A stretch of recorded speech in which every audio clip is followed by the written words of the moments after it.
Hello, it's Juho from Frosttide, and you are listening to, what was it again? The Brutally Delicious podcast. Brutally delicious!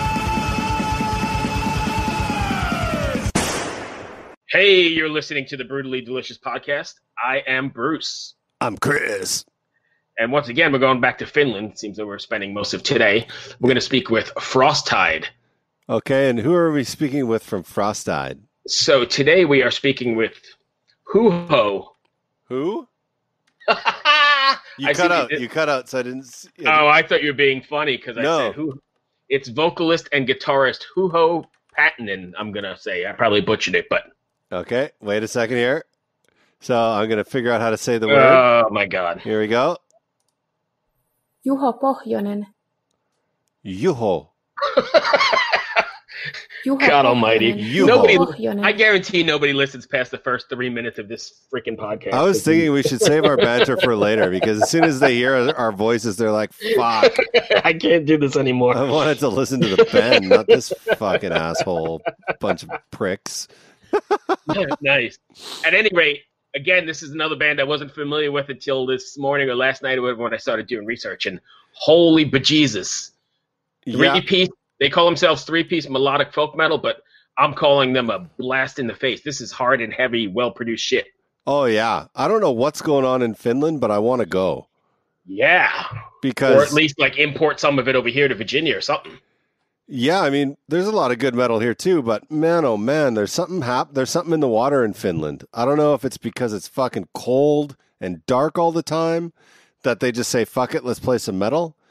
Right. But, damn, it's good stuff. How do you describe this? Like melodic metal?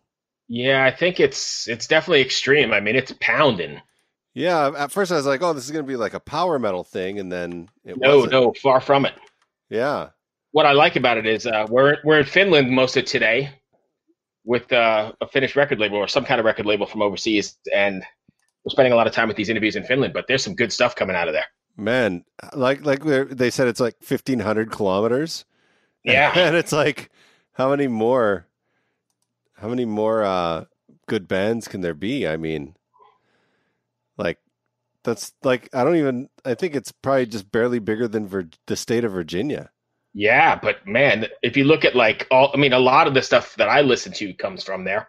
Yeah. And I mean, even on the boat, a lot of the stuff comes from. There's a lot of shit that comes out of Finland for sure. Oh, yeah, absolutely.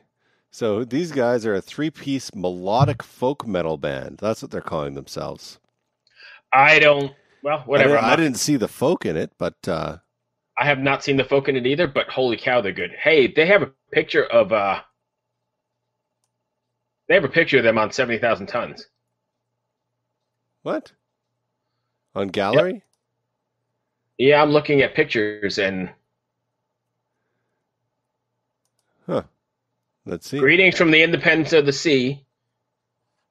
Oh no, this is all right, I'm missing something. It's the wrong band. No, it's stupid. No. So they're I don't know what their connection is. They got pictures of them in Trollfest and Finn Troll, all these Finnish metal bands. I'm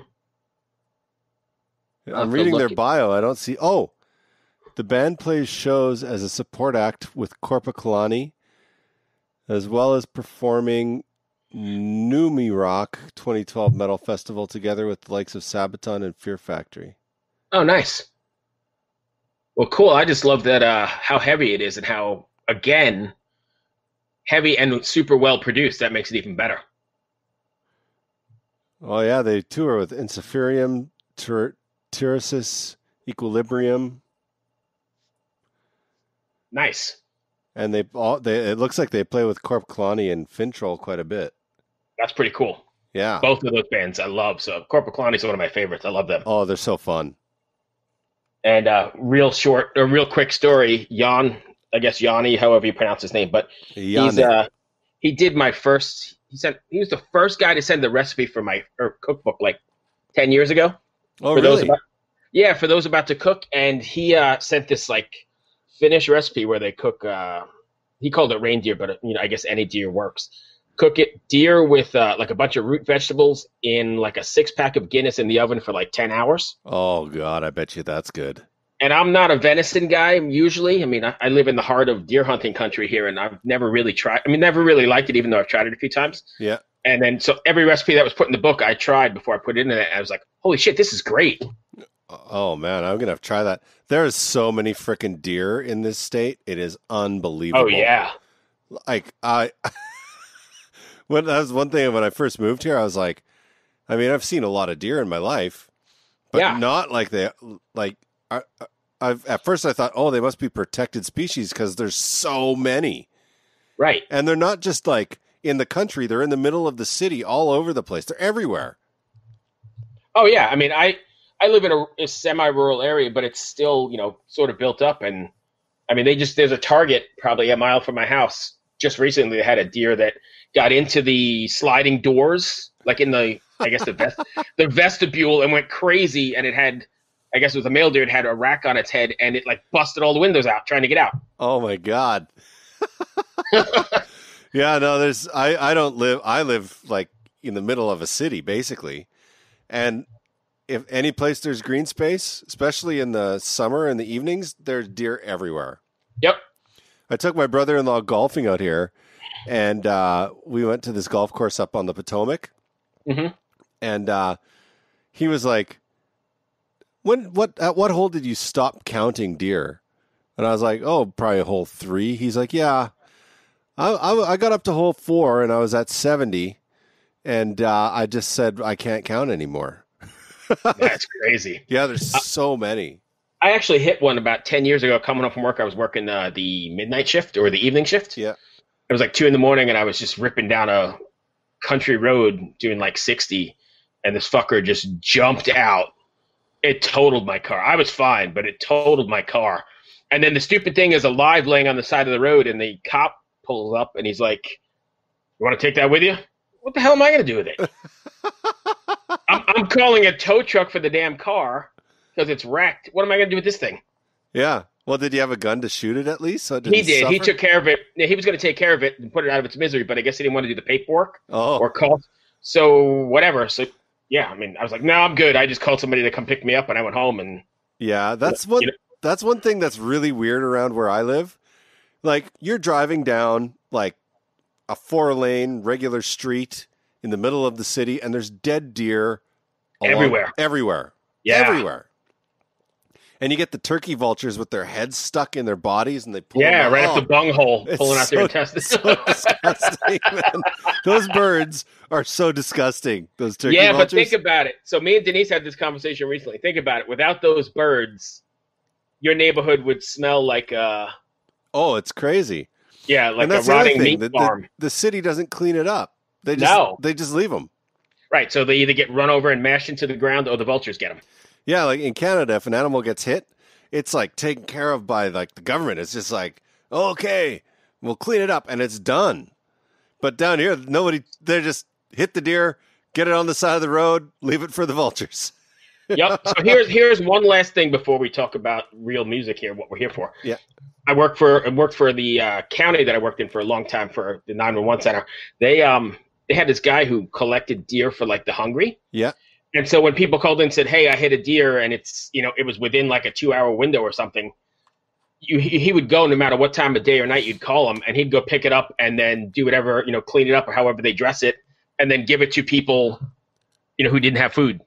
Oh, that's a really good idea. Yeah. So he sometimes I called him like 3 a.m, and he would just go, all right, I'm on my way, and grab his pickup and go pick it up and then do whatever he's going to do, which I thought was kind of cool. That's beautiful. Well, at any rate, it's about that time. Let's go ahead and get Juho, or however you pronounce it. Wait, hang on. Let's hear it again. Okay, 1 second. Juho Pohjonen, Juho Pohjonen. Juho. Let's go ahead and get Juho on the line. It's Juho. Hello. Hey, is this Juho? This is Juho. Juho. Yeah, sorry. Sorry, my pronunciation's terrible. No, it's all right. You know what, Juho? That's only my name, Juho, you know what I did before we got on the call? I learned how to pronounce your name, and then I told Bruce, and he still doesn't know how to do it. How are you today, man? I'm good. Just got out of my dining table and oh, I'm sorry, you just got aware? Oh, it's dinner time. Oh, dinner time. yeah, it's dinner time in Finland. So sorry, we Already interrupted past dinner. 6. Yeah. Yeah, I know. I only got done, so it's all right. Oh, cool. Well, cool, man. I don't mean to keep you. Thank you for joining us. We've just got some questions, and we'll see where they end up. Mm-hmm. We were not familiar with Frosttide until just a couple days ago when we started putting together this episode, and I sat down and listened to it, and man, I can't believe how heavy and pounding and well produced it is. So you got new fans right away. Thank you. I'd like to hear that. Yeah. Cool. How would you go ahead? No, go, Bruce. How would you describe? I know you said you're in your Facebook pages or wherever I looked online, you're describing it as melodic folk, but how would you describe it? Because I don't see that much folk. It's pretty heavy stuff. Yeah, it used to be more folk in the early days, and I think that just left there in people's heads, and they just describe it as folk still, but I don't really know if there's any folk anymore. It's more like some sort of bombastic, epic, dark metal, melodic death metal or whatever. Okay, so it's not just me then, because I was like, I read the bio and I was like, folk metal, and I was, what? This doesn't, what? My head was so confused. Suddenly I thought, I don't know anything about metal. So I'm glad that you clarified this for me. Yeah, but we started as a kind of folkish metal band, but other influences came on and so on, so just left there. And you're a trio, right? Yeah, basically a trio. We have 2 live members, but for now we do everything just with the 3 of us in studio and so on.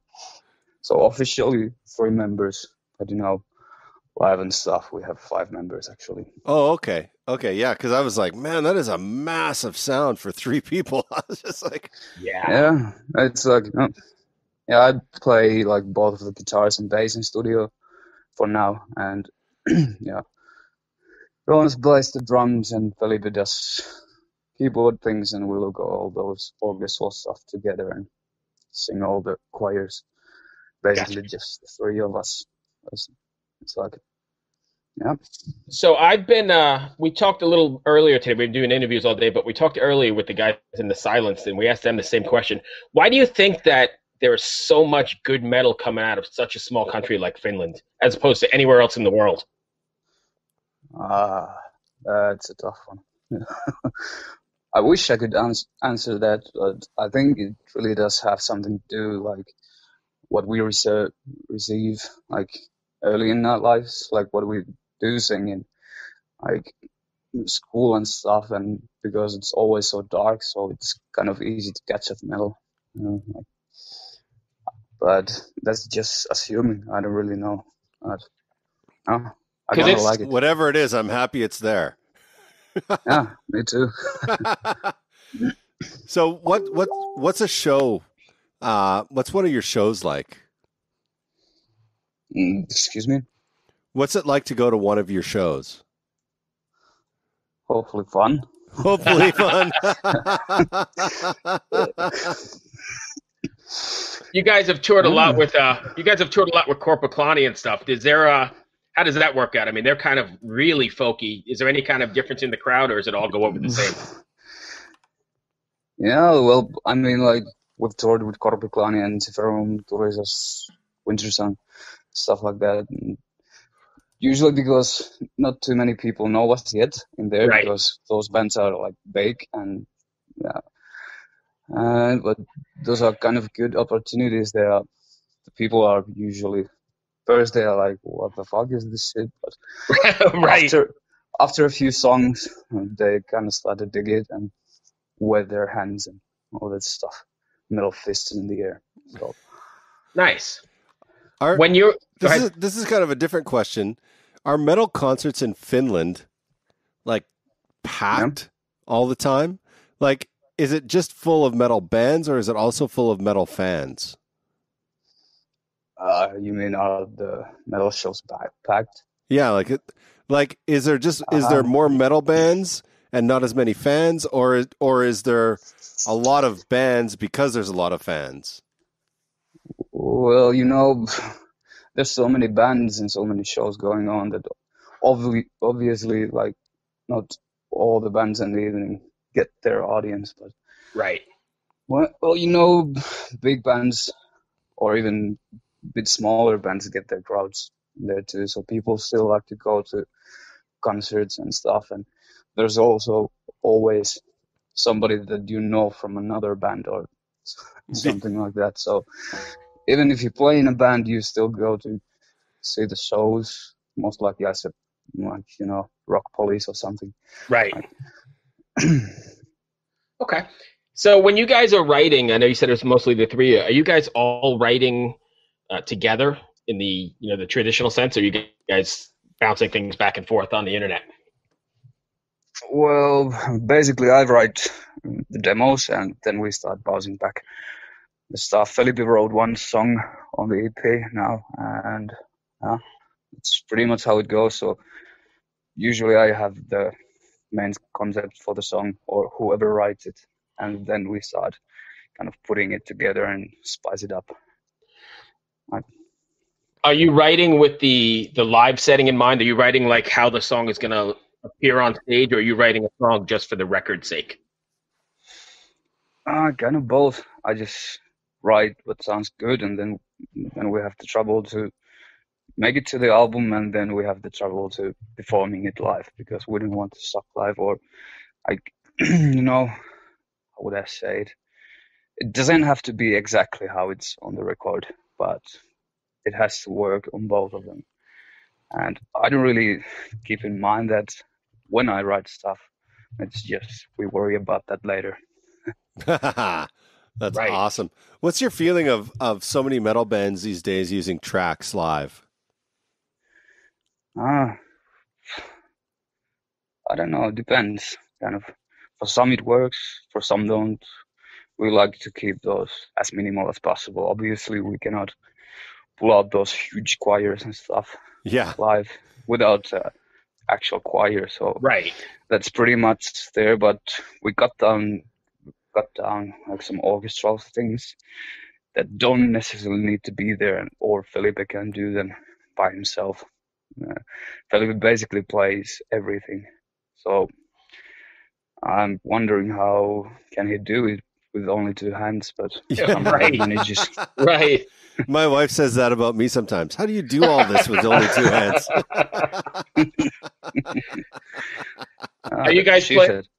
Yeah, exactly. Hey, are you guys planning on taking this out on the road? Excuse me? Are you planning on heading out on the road anytime soon? Not right now. I think we're more focused on the new album writing process and stuff, and that's gonna take a while. So when can fans expect the new record or new material?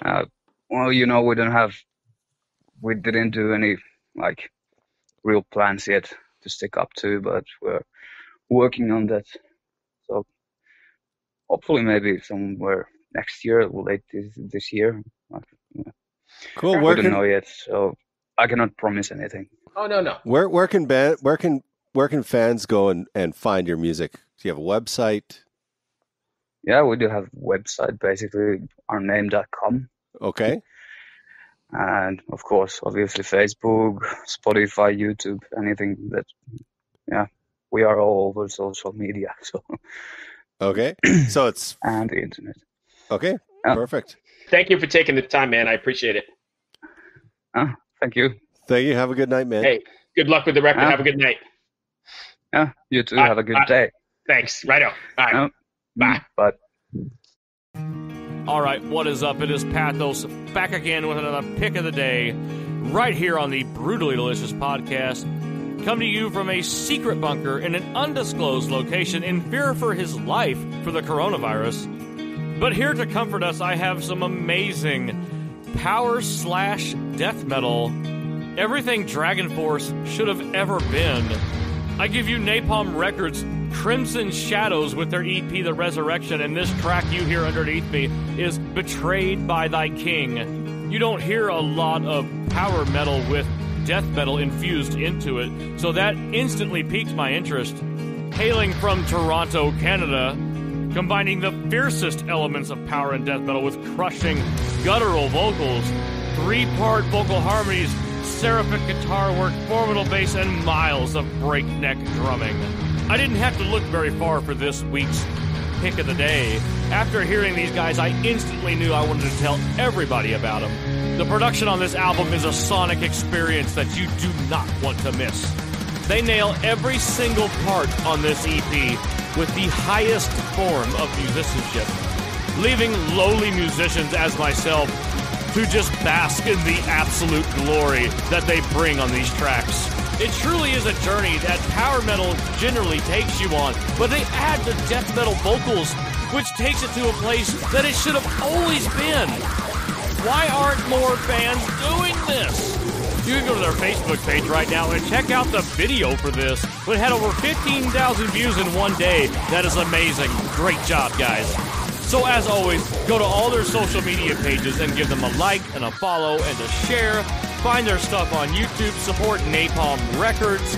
And until next time, from an undisclosed location in fear for his life from the coronavirus, this is Pathos with his pick of the day on the Brutally Delicious podcast.